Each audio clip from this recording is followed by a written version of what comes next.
Good morning, student. Today we are talking about a very important part of our English grammar is part of speech. पहले तो मैं आपको बताना चाहूँगी कि पार्ट ऑफ स्पीच को हम हिंदी में कहते हैं शब्द भेद। शब्द भेद इसके बारे में मैंने कल भी आपको पढ़ाया था, लेकिन आज मैं फिर से आपको याद करा रही हूँ, दोहरा रही हूँ, तो थोड़ा और ध्यान से सुनिएगा आप। First of all we know about the what is the meaning of speech. सबसे पहले हमें ये जानना ज़रूरी है कि पार्ट ऑफ स्पीच का मतलब क्या है। तो पहले देखिए ध्यान से, the different kind of words use in English speech are called as part of speech. वाक्य की रचना करते समय अनेक शब्दों का प्रयोग किया जाता है। इन शब्दों का अलग अलग कार्य और अर्थ होता है। प्रयोग में आने वाले इन अर्थबोधक शब्दों को हिंदी में हम शब्द भेद कहते हैं। ध्यान दीजिए, अभी मैंने आपको पहले बताया था कि पार्ट ऑफ स्पीच को हम हिंदी में क्या कहते हैं, शब्द भेद। अब जैसे इसमें ये बता रहा है कि पार्ट ऑफ स्पीच की मीनिंग क्या है। देखिए, किसी भी कार्य को करने के लिए या किसी भी कार्य को हम या कोई भी चीज़ हम बनाते हैं या कोई कार्य करते हैं, तो हम उसके लिए हमें डिफरेंट चीज़ें या अलग अलग चीज़ें इकट्ठी करनी पड़ती है, तब कुछ भी सामान या कुछ हम बना पाते हैं। इसी प्रकार एक सेंटेंस को बनाने के लिए हमें अनेक प्रकार के वर्ड्स, हिंदी में आपके जैसे शब्द हो गए, आपके संज्ञा, सर्वनाम, इन सब को जोड़ के ही हम लोग एक वाक्य का निर्माण करते हैं। ठीक है, चलिए आगे हम देखते हैं। Part of speech. Part of speech, अब हमें ये देखना है कि इसके अंदर कितने पार्ट्स हैं। पार्ट ऑफ स्पीच जो हमारा टॉपिक चल रहा है उसके अंदर भी पार्ट्स हैं, ये आपको दिखाई दे रहे हैं, ये पार्ट्स हैं सब इसके। तो देखिए, पहला पार्ट्स है आपका नाउन, जो है आपकी संज्ञा। दूसरा है आपका प्रोनाउन, जो है आपका सर्वनाम। फिर है आपका एडजेक्टिव, जो आपका विशेषण। फिर है आपका वर्ब, जो है आपकी क्रिया। फिर है आपका एडवर्ब, जो है आपकी क्रिया विशेषण। फिर है आपका कंजक्शन, जो है आपका संयोजक। फिर है आपका प्रीपोजिशन, जो है आपका संबंधवाचक क्रिया। फिर है आपका संबंधवाचक के बाद है आपका बेटे इंटरजेक्शन। लास्ट वाला जो आपका है इंटरजेक्शन, जिसे कहते हैं हम विस्मयादि बोधक। चलिए, पहला पार्ट हम इसमें लेंगे आपका नाउन। अभी मैंने आपको बताया था कि एक वाक्य को पूरा करने के लिए या फिर एक वाक्य को बनाने के लिए इन सभी की ही ज़रूरत पड़ती है, तभी एक वाक्य का निर्माण होता है। मतलब सेंटेंस, जो हम आपको बताना चाह रहे हैं, सेंटेंस पूरा होता है। जैसे हमने आपको एग्जांपल दिया था पहला, राम कार से दिल्ली जाता है। राम कार से दिल्ली जाता है, तो राम भी अलग है, कार से भी अलग है, दिल्ली भी अलग है, जाता है ये भी अलग है। तो इसमें क्या है, इसमें क्रिया भी है, संज्ञा भी है, सर्वनाम भी है, विशेषण है। मतलब सब चीज़ मिलकर ही तभी तो ये सेंटेंस बना।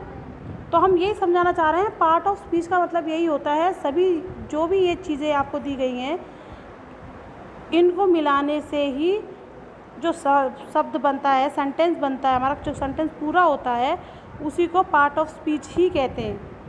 जो अलग अलग शब्द, देखिए इन शब्दों का अलग अलग कार्य और अर्थ भी होता है, समझ रहे हैं आप। तो अलग अलग शब्दों से मिलकर ही तो हमने ये बना पाया सेंटेंस।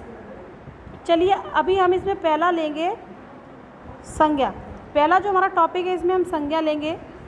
संज्ञा आपका आ गया। संज्ञा का मीनिंग क्या है, पहले तो देखिए, इसको इंग्लिश में कहते हैं नाउन और हिंदी में कहते हैं अपना संज्ञा।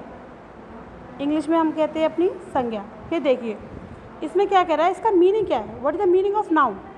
A noun is the name of a person, place, thing, animal और एन आइडिया। दोबारा ध्यान दीजिए, किसी व्यक्ति, वस्तु, स्थान या भाव के नाम को हम संज्ञा कहते हैं। जैसे राम, सीता, दिल्ली, पेन, डॉग। जैसे मैंने बोला राम स्कूल जाता है, तो इसमें हमें पर्टिकुलर एक नाम दिखाई दे रहा है कि कौन स्कूल जाता है, राम स्कूल जा रहा है, अगर मैं ये कह दूँ कि वो स्कूल जा रहा है, तो हमें कोई पर्टिकुलर नेम या कोई पर्टिकुलर पर्सन इंडिकेट नहीं हो रहा है कि वो कौन जा रहा है। भाई वो स्कूल जा रहा है, कौन जा रहा है, वी डोंट नो ना, we have not a particular name और a person, but here we have a particular name, it's Ram. So Ram is going to school. Now here we started a new topic, kinds of noun. अभी मैंने आपको बताया था कि इससे पहले part of speech के पार्ट हमने बताए थे आपको कि ये पार्ट होते हैं पार्ट ऑफ स्पीच के, पूरे ये पार्ट हमने आपको दिखाए थे. इसमें हमने पहला पार्ट लिया आपको नाउन. अब बेटा जी नाउन के भी पार्ट्स हैं. देखिए काइंड्स ऑफ नाउन, इसके है आपके 5 होते हैं. फर्स्ट है आपका प्रॉपर नाउन, सेकंड है आपका common noun, third one is collective noun, fourth one material noun, and last one is abstract noun.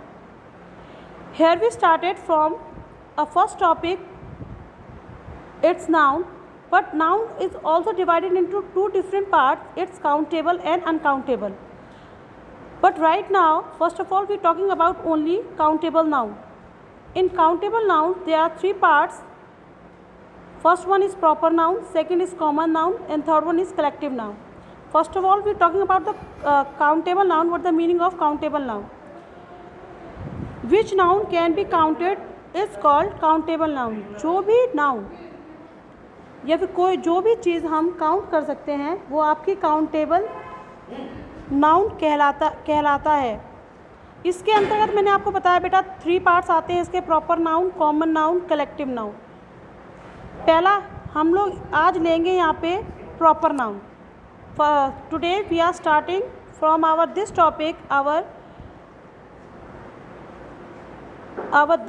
Noun. We take a first part of this proper noun. So here we started proper noun. First of all again we are know that what the meaning of proper noun. So the proper noun is the name of a particular person, place and things. Proper noun को एक बार ध्यान दीजिए. Proper noun को हम लोग हिंदी में कहते हैं व्यक्तिवाचक संज्ञा और इंग्लिश में कहते हैं प्रॉपर नाउन. इसकी डेफिनेशन आपकी है, proper noun is the name of a person, name of a particular person and place. Example में जैसे दिया राम, दिल्ली, चेयर, डॉग. इससे पहले भी मैंने आपको एक एग्जाम्पल बताया था कि राम स्कूल जाता है, तो राम उसमें पर्टिकुलर पर्सन इंडिकेट हो रहा था. इसी प्रकार इसमें है, जैसे मैंने इसमें पहला एग्जाम्पल दिया है, आप ध्यान दीजिए, he always write with Cello pen. इसका मतलब ये है कि वो हमेशा सेलो पेन से लिखता है. अब आपको मैं बताऊं, कभी हम लोग लिखते हैं तो कभी जेल पेन से लिखते हैं, कोई बॉल पेन से लिखता है, कोई इंक वाले पेन से लिखता है. अगर मैं कह दूं वो लिखता है या फिर वो उस पेन से लिखता है, तो वो किस पेन से लिखता है? भाई रेड से लिख रहा है कि ब्लू से लिख रहा है कि ग्रीन से लिख रहा है, there is a different colour. Okay. और फिर हम लोग यहाँ कंपनी भी कह सकते हैं कि यार I love Cello pens, company का भी आ जाता है. तो इसमें इंडिकेट हो रहा है कि वो किसके पेन से लिखता है, सेलो पेन, मतलब सेलो पेन से लिख रहा है. बॉल पेन हो गया, जेल पेन हो गया. Okay. Now next one is Delhi is the capital of India. अच्छा चलिए अभी हम कह दें आपको कि वो इंडिया की कैपिटल है. कौन कैपिटल है? ये तो कोई इंडिकेट हुआ नहीं. कोई भी कुछ भी लिख देगा, किसी का भी नाम लिख सकता है. लेकिन मेन अगर हमने याद दे दिया कि Delhi is the capital of India, now here we indicate a word which is Delhi. What's the name? It is Delhi. So यहाँ इंडिकेट हुआ दिल्ली वर्ड, तो हमें एक पर्टिकुलर नेम मिल गया Delhi. Okay. Now here we started common noun. Common noun को बेटा हिंदी में कहते हैं जातिवाचक संज्ञा. चलिए इसकी डेफिनेशन देखते हैं. Common noun is the common name given to a person, place और थिंग ऑफ सेम क्लास और काइंड.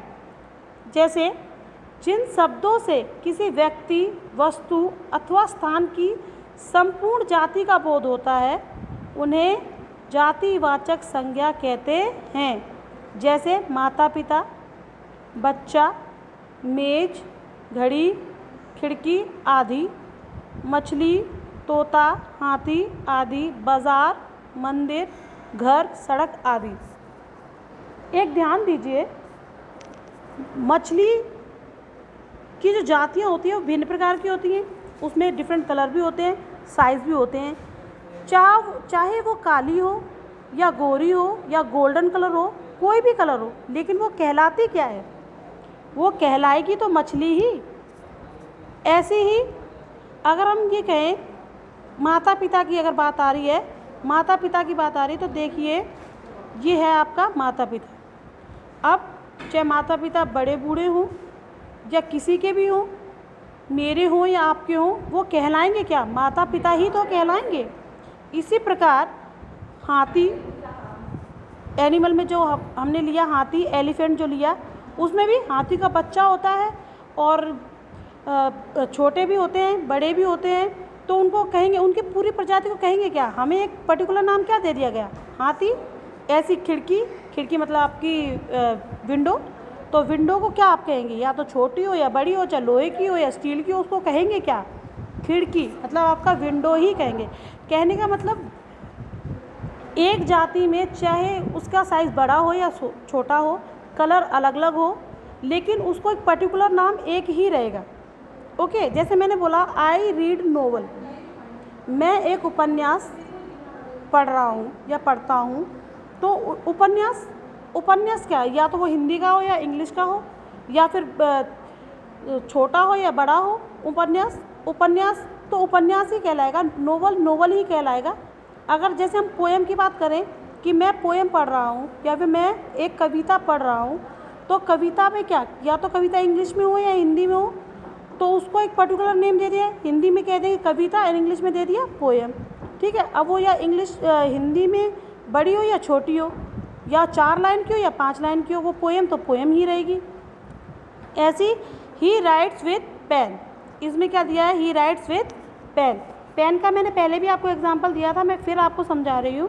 देखिए, पेन से लिख रहे हैं, मैं पेन से लिखती हूँ, तो फिर पेन ब्लैक हो या वाइट हो या ग्रीन हो या ब्लू हो, कुछ भी हो, या फिर सेलो कंपनी का हो या जेल हो, कुछ भी हो, या फिर बॉल पेन हो, लेकिन पूरी जो पेन की जो पूरी जाति है उसको नाम, एक पर्टिकुलर नाम क्या दे दिया गया?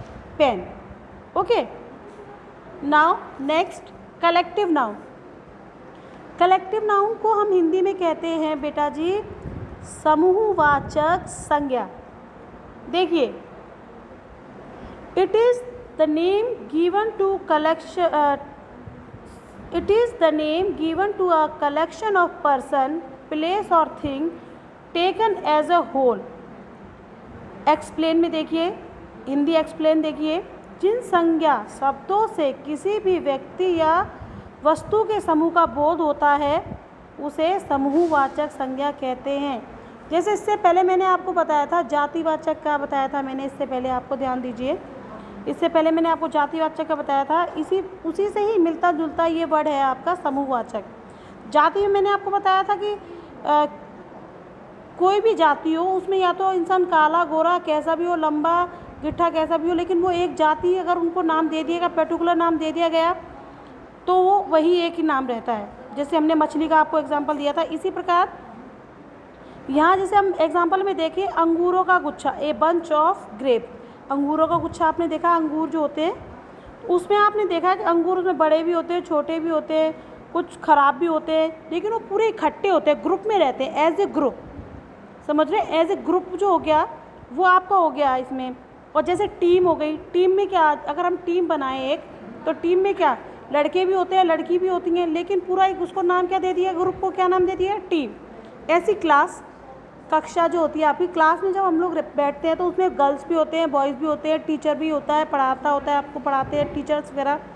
तो उस पूरे एक कमरे को जो क्लास दिया गया, नेम दिया गया, वो उसमें जो ग्रुप था उसको क्या नाम दे दिया? क्लास। क्लास मतलब उसमें लड़के भी हैं, लड़कियां भी हैं, टीचर भी पढ़ा रहे हैं, तो पूरा ग्रुप आपका क्या कहलाया गया? क्लास। मतलब एक पर्टिकुलर चीज़ को एक पर्टिकुलर नाम दे दिया गया।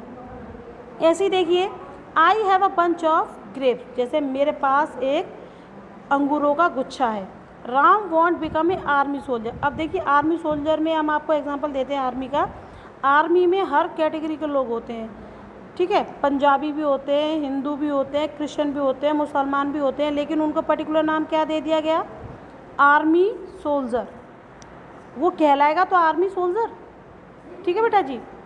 आज मैंने आपको समझाया था नाउन का, एक ही हमने पार्ट लिया था काउंटेबल नाउन।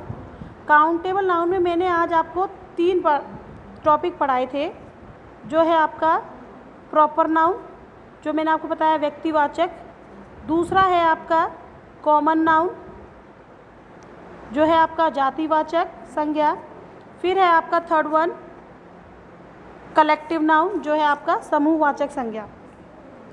आज मैं आपको इतना ही पढ़ाऊंगी, बाकी कल हम आपको पढ़ाएंगे अनकाउंटेबल नाउन के बारे में बताएंगे और इनके पार्ट्स के बारे में बताएंगे।